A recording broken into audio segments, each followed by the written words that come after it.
Hello guys, and welcome back to this channel. In this video I'm going to be showing you how to delete a row in an Excel sheet. So now let's say you are working on this table, and if you look here, the number 5 is redundant. There is a duplicate there, the same detail. So George Phil, the row is repeated twice. So now we want to delete one of this row. All right, how do we go about it?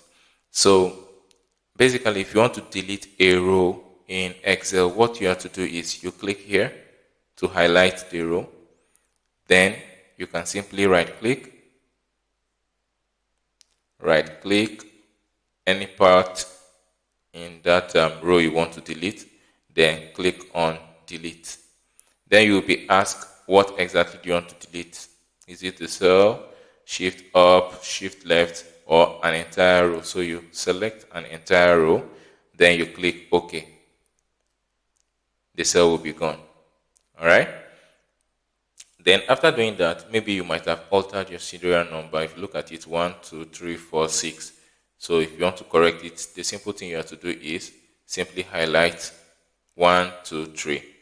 Then click at the edge, double click on the edge to compute it automatically. So here you have it. This is the best way you can delete a row in an Excel sheet. So guys, if you find value in this video, do well to like, share, and subscribe. See you on the next one. Bye bye.